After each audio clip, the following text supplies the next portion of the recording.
Hello, my name is Kevin and welcome to the Love Decanters channel, and this is part 3 of my visit to Village Antiques Market in Weedon. And yeah, I'm buying things.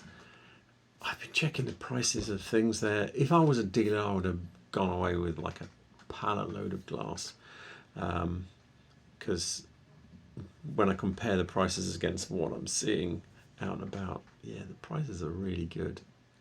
Very often really good. So yeah, but I'm not a dealer, so I bought some, but I didn't buy pallets. And in this episode, I do buy something, and yeah, and I'm going to use it for a later film. So I hope you're going to enjoy that one too. But anyway, there'll be more parts to this because I'm about halfway through, I think. So yeah, there'll be more parts. It will probably get me through to the new year, I suspect, because I think this might be the last one before Christmas, and then yeah, I've got parties and things to go to. So anyway, with that said, let's get on with the film. Look at these in here. Uranium. They're grapefruit dishes. Can you see the bowl at the bottom has got little turns up? That means it's a grapefruit dish. And they're £12 for 6, but there are actually, I think there's 12 in there. So yeah, if you're having a big dinner party and you want an easy out, yeah, 12 half grapefruits will get you out of one course of the meal. Look at this, they've got like a box full of scraps and stuff here of chandelier, £3 each for a bit. Yeah, it's a good place for things like that. There's not much glass in this room. This vase, it looks very Stuart. Yeah, it looks pre-war Stuart.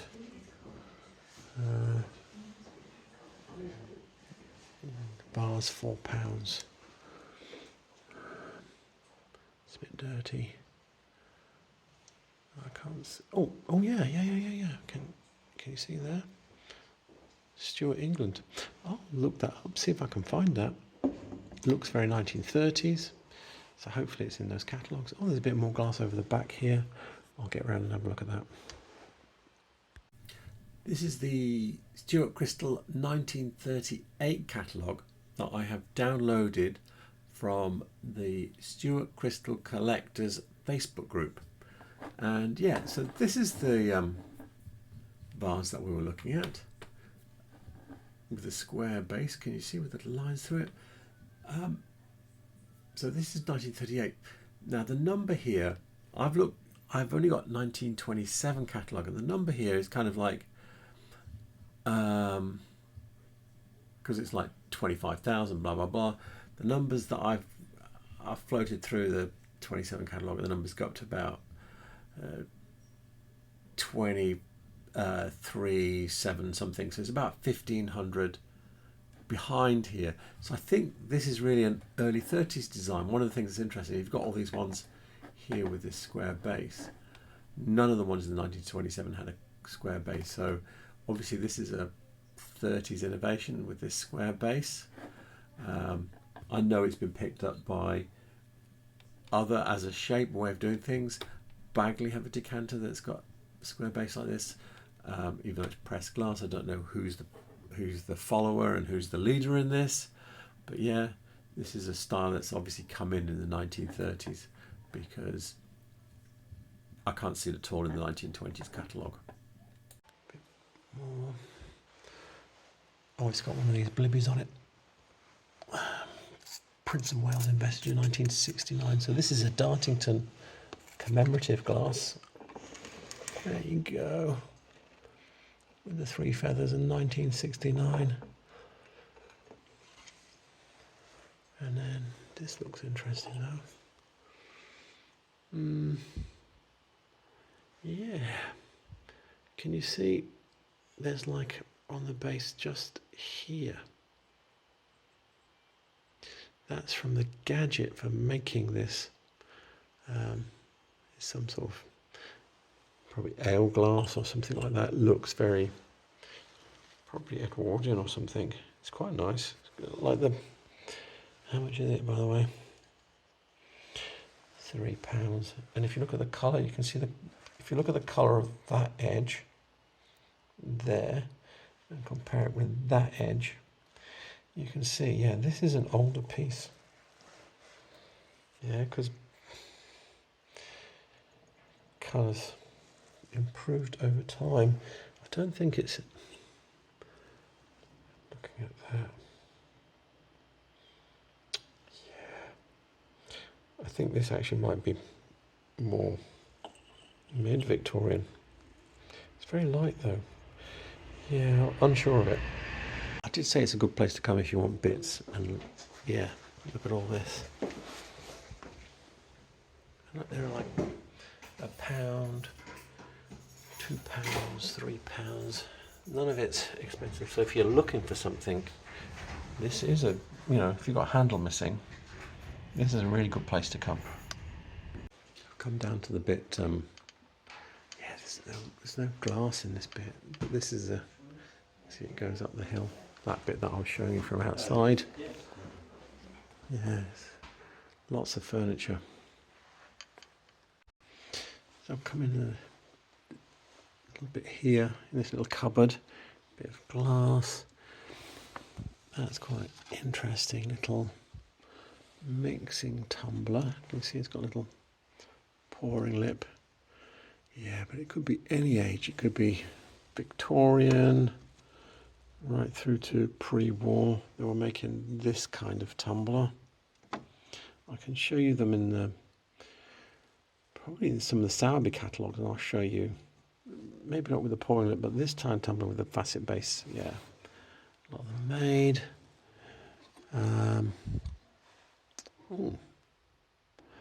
I think these might be, they might be, I'm not definite, they might be a Whitefriars pattern. I'm not certain. It's not an exciting pattern, but it might be that. We're looking at the Whitefriars 1978 catalogue from the whitefriarsglassworks.com website. And yeah, so this pattern, which one is it? This one here is the one I was thinking of. You can see it's got like a 3-prong at the top, like the one we were, like the glass we were looking at. But the glass we were looking at didn't have 2 crosses in it, it just had 1. So yeah, and this is why I'm not keen on this kind of style of glass, because you've got you've got this one with little prongs on the top as well, and more crisscrossing, but it's a different type of crisscrossing, and then you've got different crisscrossing with 1 prong. This is a bit like Stuart Crystal Glengarry, where the crossing in the little bit here is like this with the 2 crossing bits, but there's only 1 prong. Do you know what I mean? It's just all how do you arrange the little crisscrossings and prongs and stuff like that, and they're so close to each other, you're just going, what am I doing here? Is this really an exercise in design, or is it just we're trying to create a look where we're just not copying someone else? And that's why this isn't my favorite kind of glass. When someone does something a bit different, this one here, yeah, but even this one, it stands away from the rest of them, and I do quite like that. But at the same time, it is a bit like some of the Orifice ones, so it just doesn't have so many, it's not copying so many different things that you can't go, oh, I'll never really know them all. Because with these, this, and this, there's just so much of it, and not much of it stands away from everything else. So this is the Sowerby 1885 catalogue that I've downloaded from the victorianpressglass.com website. And I just thought, so those glasses with the panel cut base. Now at this point, Sowerby was doing cut glass as well. So some of this might be pressed and some of it might be cut.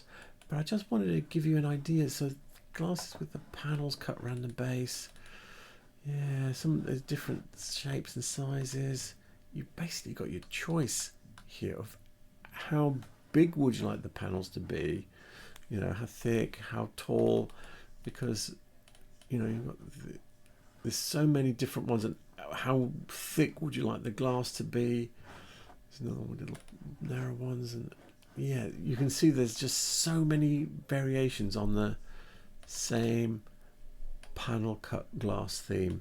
Yeah, it must be, if you're just going for sort of like plain panels like this and this and this and this and this and this, do you know what I mean? There must be at least 30 different styles here of doing them, and then you've got all of these other styles as well, which would probably be easy to pin down if you could find them and then go away and compare them with this catalogue. But then there's everybody else's catalogue. So yeah, this type of glass, you will find them out there, and there will be a lot of variation in quality, shape, size and everything, because it was a standard product that everybody was buying. So yeah, there's I've forgotten how many pages there were. There's just loads of it. Can you see even like little tiny tumblers? I think we're away from them now. So yeah, and just to give you an idea of how difficult it is pinned down, I have one page here that I've opened. So this catalogue's I can only look at it a page at a time, but this is Hajdemach, okay, from Norway from 1933, and I think this is downloaded from the matslinda.nor website, and you've got a glass here, and another one, and another one, and another one, and another one there, and there are others on other pages. So you get the idea of where I'm going from here, and they've all got lovely little names here.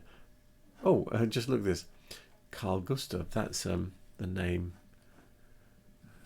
That's an anti-tank weapon. Anyway, I'm completely distracted by that. So yeah, just wanted to let you know that you will see these glasses out there. We've got some UK ones from 1885. I think they're earlier as well. And then you've got some Norwegian ones, which were being imported to the UK from the 1930s. So yeah, very common style of glass. You'll see them. There's nothing wrong with them. Good luck trying to make a matching set, because unless it comes as a matching set, yeah, good luck, because there's so many variations. And also, it's the kind of glass that would be heavily used.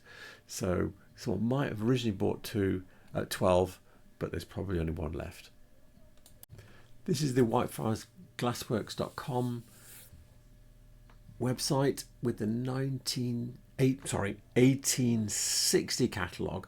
And I wasn't going to show you this, but then look at this.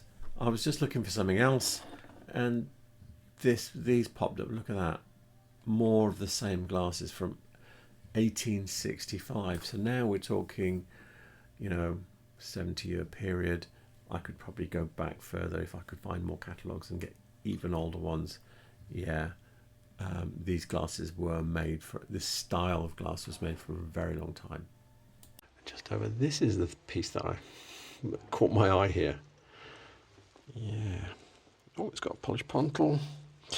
So what caught my eye, the handle. See the way the handle is put on? It's put on from the top to bottom, which means it's 1870s probably. Looking at overall, might be 1860s. But yeah, so that's quite nice, and it's a nice colour, and it's £7. If you see NT, can you see where it says NT there? That means no trade. So even if you're a dealer, they're not going to give you any money off. But yeah, it's still very cheap for a nice little piece of glass like that. This book is Whitefriars Glass, James Powell and Son of London, by the Museum of London. And yeah, so that jug, there's this one here. So this is the catalogue from the 1870s. There's this one here. It's this slightly taller jug. Got the same kind of handle, and you can see it goes straight down and attaches here at the bottom. And so this is a top to bottom. This is the 1870s, so if you look at all of the handles here, they're all top to bottoms at this point in the catalogue. Yeah, so this is similar. It's probably about this tall, the one we were looking at. And then if I go over the page, where's the other one? Have I lost track of it? Where is it? Yeah, we've got a couple more here.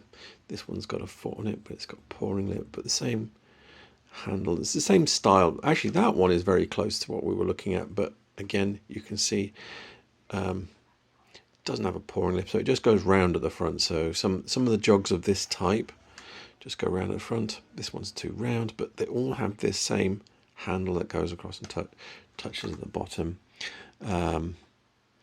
There are starting to be at this point in the catalogue, so you've got all these ones which are top to bottom, but this one is bottom to top. See, this is the transition period in the 1870s. You've got a couple here, bottom to top, and these are all top to bottom. These handle, although it's not a jug, but it's the same thing. And these ones are all bottom to top. So this is like a transition page in the way jug handles are made. Look at these down here. I don't even recognise these at all. Look at that. That is, no, there's no polished pontal, and they've got cut edges. I'm wondering if these are Bohemian or something. I don't recognise them though. I'm not even going to try and look them up because I don't even know what country they're from. Oh, look at this. Oh, cute, cute, cute. Little piggy bank. Carnival glass piggy bank. You won't get, not big coins, but yeah, that's quite sweet. £6. So, Google told me that the piggy banks were made by Anchor Hocking, which is an American firm. So I went to David Dottie's Carnival Glass, which is full of American glass, and he let me down for a change. He doesn't say who it's made by. I wanted something more authoritative than Google, so I went to carnivalglass.com, and they do confirm that it's what it is. It's an Anchor Hocking Marigold Pig Carnival Glass small piggy bank. This is what we were looking at. Yep, $15 from the 1950s. So yeah, when I did my search, this is what came up, and you've got a whole bunch of prices here. They seem to vary. £9. None of them. I didn't look actually that far. Yeah. Oh, I think I've done something wrong. Anyway, I didn't see any that were as cheap as the one in Village Antiques Market. So Village Antiques Market wins again. In here, there's a little Dartington centrifuge cast bowl. The label on. It's got a very new label, so yeah, it's probably post 2000s. And then you've got these look like they're Bagley or somebody like that. They did a lot of this kind of thing, but it might be Dima, maybe, don't know. This book is Dartington Glass, The First 20 Years by Linda and Stuart Smithson. And I thought I should clarify something I said there. So that bowl is not in this book, which only goes up to 1987. Okay. These were the labels that were introduced in 1983. So this is from 1983 onwards. You had this label here. The black ones are for seconds and the gold ones were for firsts. And I'm showing you this here because I'm going to show you another book with another label, and it doesn't make this differentiation between seconds and firsts. But yeah, I will show you the next book now. So this book is Frank Thrower and Dartington Glass by E. Thrower and Mark Hill. And yeah, so this has the this, although this says it's from 1980 onwards and not 83, but this is the label for seconds. Okay, and it would be gold if it was first. And then in 1987, they introduced this label here. And the label that we saw wasn't even this label, it was another later label. So I don't know how long they used this for, but the bowl we were looking at was probably, I don't know when it was designed, but it was later than 87. The label is clearly much later than 87, but we don't know when it was designed, but it is probably, as I said, might be late 90s or 2000s or something like that. So I've come downstairs and yeah, this is how, oh, records. But yeah, this is how big it is downstairs. So it's still a decent size down here. And here is something that you don't see very often, in fact, almost never. So it's a washdown, glass washdown and bowl. Normally they're pottery. I've never seen a proper, I mean, this is huge. I mean, you're going to get about 6 or 7 pints in that. Easy, maybe more. It is, I mean, I'm trying to give you a perspective, but yeah, that is monster. And it's probably late Victorian, Edwardian, £65. Never seen one, but I'm sure they're out there.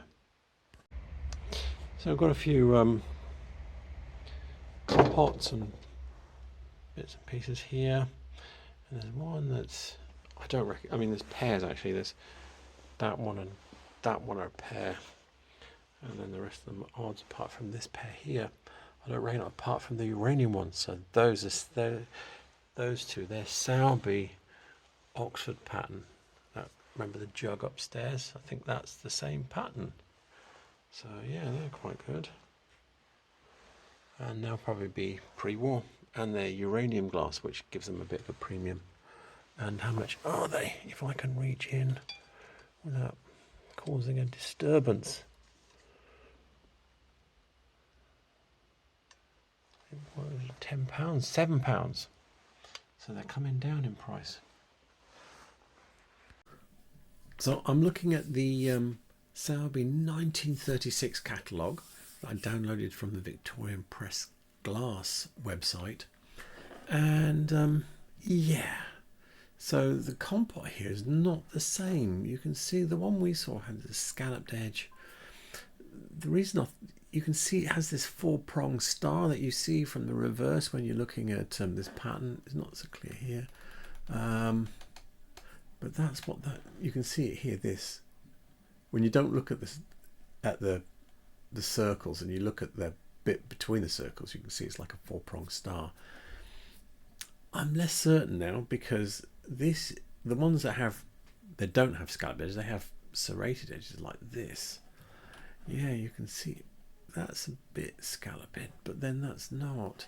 It's difficult. And one of the problems with these kinds of patterns is that, like for Chippendale and what's the other one, Jacobean, there's like over 200 different shapes. So this is a taller, slimmer, probably bigger. It is a bigger compot. So you don't know what the shorter, more rounded bowl-like one would be like. Yeah, I don't know. I'm less positive. The price, and I said £7 and it was £8, but for 2 pieces of chunky uranium glass, £8 is very good, because some people just buy glass based on it being uranium glass. They just want to have the show, and 2 decent sized pieces of uranium glass for £8 is a very good price, regardless of who made them, because they're putting a good show under a lamp. And right next to them are these.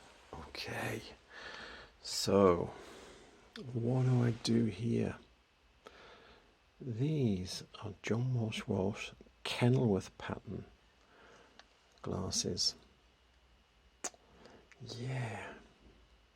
The thing is, I've got about 3 Kenilworth decanters and I haven't got any glasses.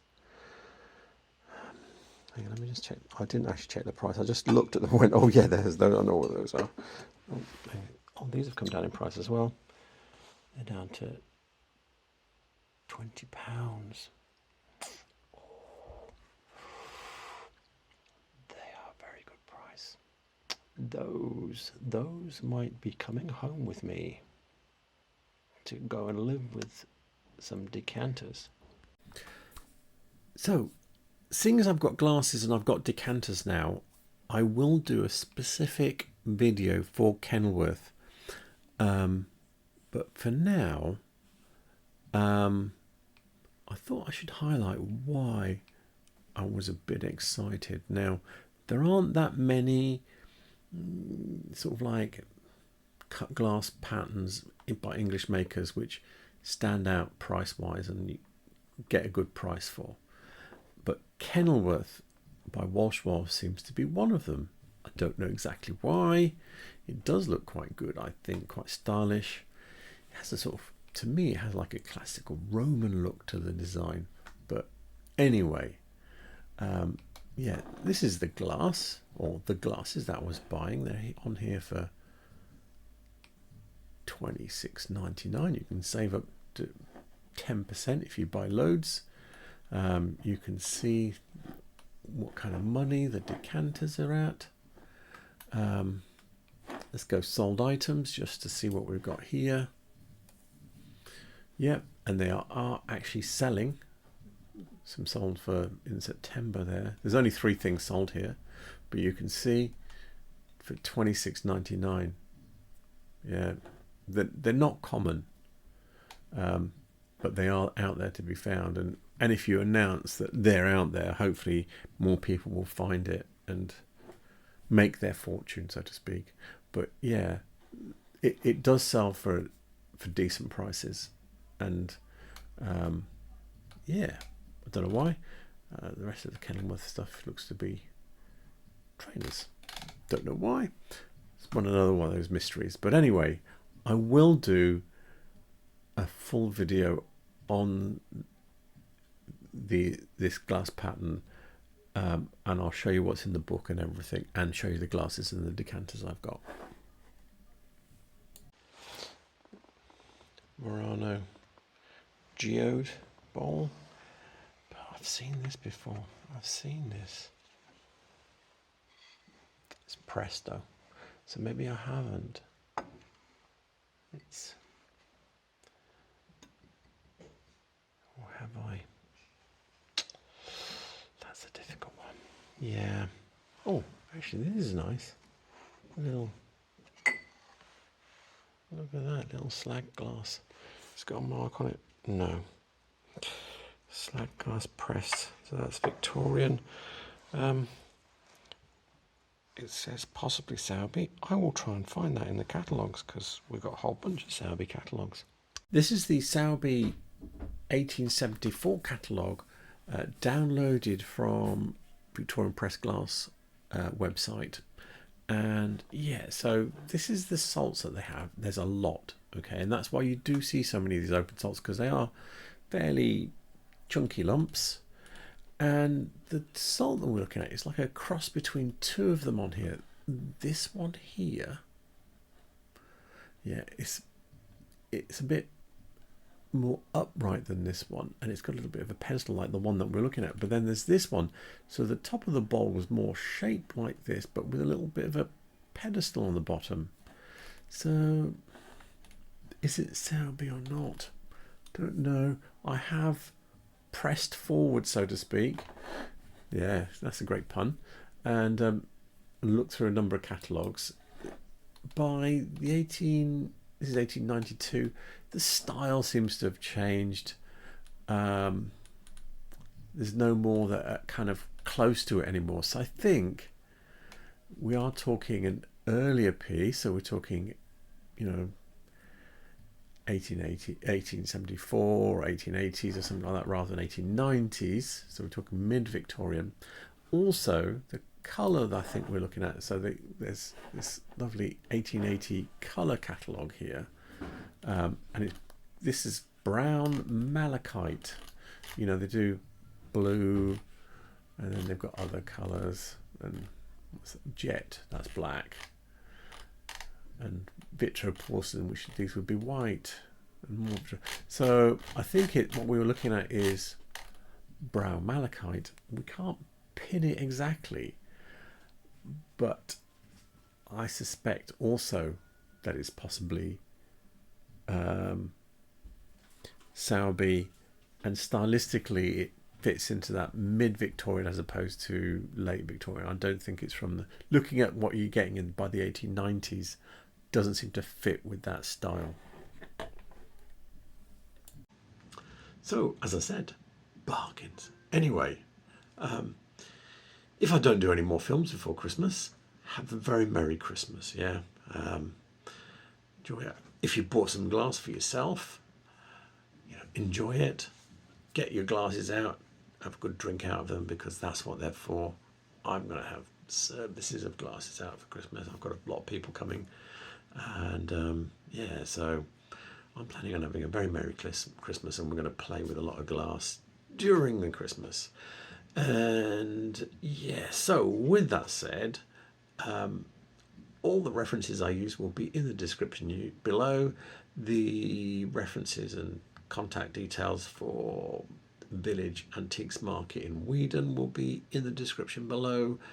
And so have a very Merry Christmas, and thank you for watching, and have a good night. Good night.